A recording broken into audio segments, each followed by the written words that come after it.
Health benefits ng ipil-ipil na hindi alam ng nakararami.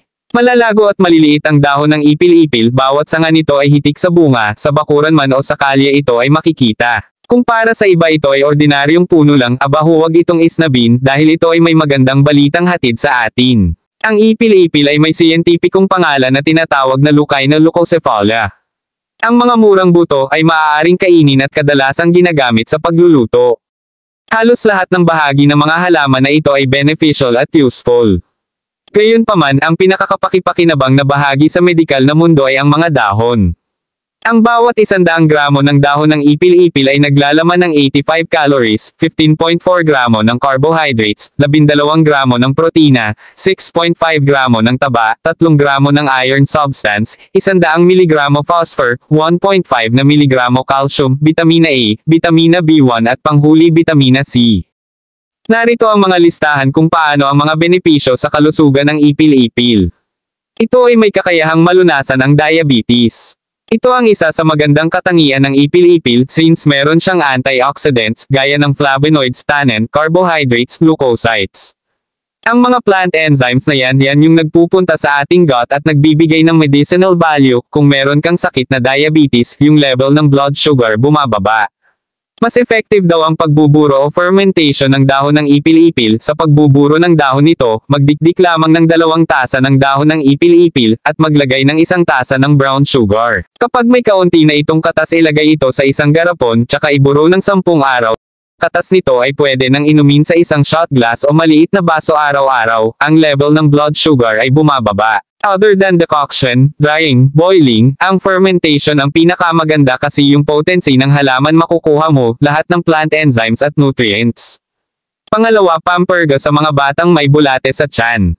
Kumuha lamang ng katamtamang dami ng dahon ng ipil-ipil, pigain hanggang sa makuha ang katas, ilagay sa isang kutsarita at inumin bago matulog. Gawin ito sa loob ng 3 araw. Ang resulta ay goodbye sa bulate at siguradong babalik ang gana ng bata sa pagkain. Sa tradisyonal na gamot na Tsino, ang mga murang buto ng ipil-ipil ay maayos na niluto at ginagamit upang maalis ang mga ringworms at roundworms na naninirahan sa bituka. Kung problema mo naman ang mabahong hininga, pwede din ang dahon ng ipil-ipil. Dikdikan ng katamtamang dami ng dahon, pigain ang dinikdik na dahon sa isang basong tubig. Gawin itong pangmumug pagkagising since meron siyang antifungal properties, pwede siyang panlaban sa oral hygienes. Para naman sa mahilig magkape, pwedeng gawing kape ang berdeng buto ng ipil-ipil. Isangag lamang ito sa katamtamang apoy, palamigan at durugan hanggang sa maging powder ito, at ihalo lamang sa mainit na tubig.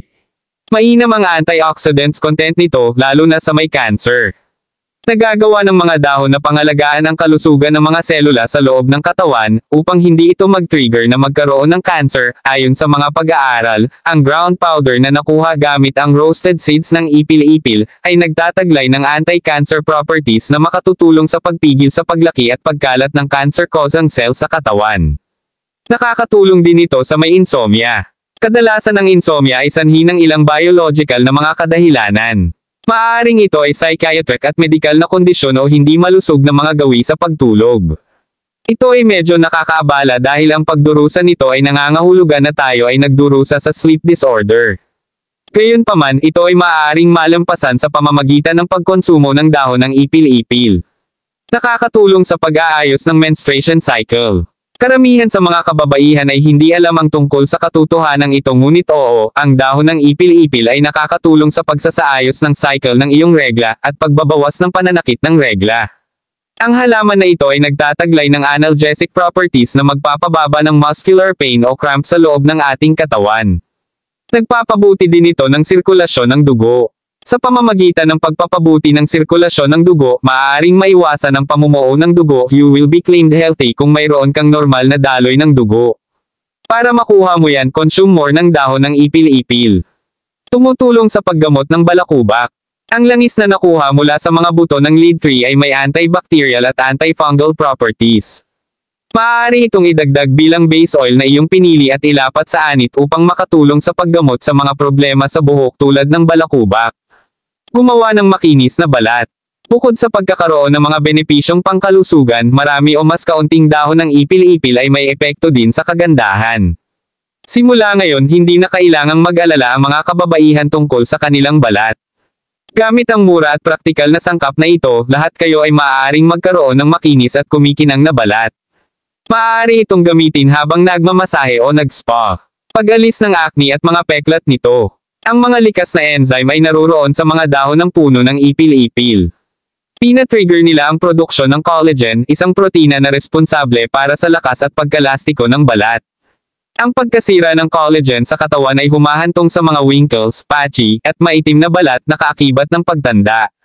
Ang mga dahon ng puno ay gumagana bilang isang mabisa at natural na toner ng balat at pinipigilan ang mga maagang palatandaan ng pagtanda. Ang dahon ng ipil-ipil ay napatunayang mabisa sa pagpuksa ng mga sakit sa balat tulad ng acne at pangangati. Tumulong na pamahalaan ang psoriasis. Dahil sa mga katangian ng anti-inflammatory ng ipil-ipil, natural, ligtas, at epektibong napangasiwaan nito ang mga sintomas ng talamak na sakit sa balat na psoriasis, na kilala na nagpapatuyo ng balat at nagkakaroon ng masakit at pulang patches sa kabuuan. Ang mga buto nito ay maaaring makatulong na mabawasan ang pamamaga ng balat at mahusay na gamutin ang masakit na pulang patches. Now, ano ang side effect ng dahon ng ipil-ipil? Walang side effect na dulot ng pag-inom ng dahon ng ipil-ipil. Gayunpaman, maaaring hindi natin alam kung iba ang reaksyon nito sa bawat uri ng katawan ng tao. Bilang karagdagan, para sa mga taong may allergy sa mani ay mas mabuting iwasan ang pag-inom ng ipil-ipil. Kung mayroon kang anumang medication treatment, mas mabuting makipag-usap palagi sa iyong doktor kung isasaalang-alang mong uminom ng ipil-ipil dahil maaaring hindi namin magagarantiya kung ito ay magiging masama sa iyong gamot o hindi. Samantol ang pagkonsumo ng hilaw o kalahating luto ng mga buto at mga sanga ng puno ng ipil-ipil ay nakakapinsala sa ating kalusugan. Ang pagluluto nito ng maayos ay pumapatay sa mga nakakalason na epekto ng mimosine enzyme at ang dish ay nagiging ligtas para sa pagkain ng tao. Ang mimosine ay isang enzyme na nabuo sa mga shoots ng ipil-ipil at hindi itinuturing na angkop para sa direktang paglunok ng tao. Iyan lang ang masustansyang benepisyo ng dahon ng ipil-ipil sa ating katawan. Bukod sa lahat ng mga benepisyong pangkalusugan ng dahon ng ipil-ipil sa itaas, marami pa ring benepisyo ang naibigay nito. Mahalagang paalala, hindi po sagot ang ipil-ipil sa mga malalang kaso.